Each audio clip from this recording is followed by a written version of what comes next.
मुझे एक घटना याद आती है। बहुत साल पहले की बात है, करीब 40 साल पहले की। तब तो हम राजनीति में नहीं थे,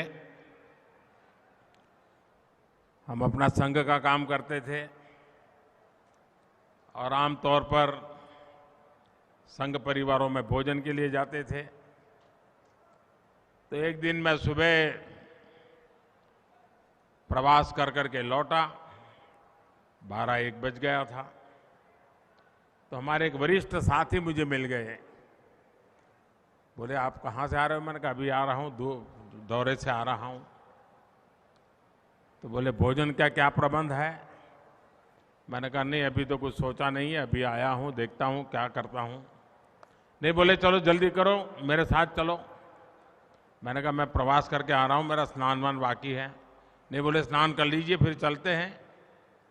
तो मैंने सोचा कहीं पर उन्होंने भोजन का प्रबंध किया होगा। तो हम चले गए वहाँ। तो बोले, शादी है तो शादी में वहाँ जाना है, तो चलिए, अपने स्वयंसेवक के घर में शादी है। तो हम चले गए। तो जिनके यहाँ शादी थी वो तो अपने दुकान घर के बाहर थी, वहाँ काम कर रहे थे, वो दर्जी थे, दर्जी काम कर रहे थे।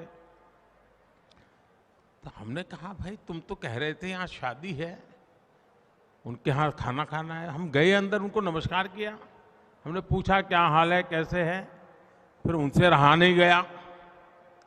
तो उन्होंने कहा कि क्यों भाई, आज तो शादी का निमंत्रण था।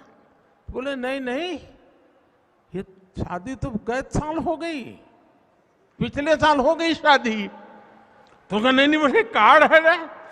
तो हमारे जो साथी थे थोड़े भुलक्कड़ थे, उन्होंने कार्ड निकाला और मैं हैरान था, पिछले साल का उसी तारीख वाला वो कार्ड था।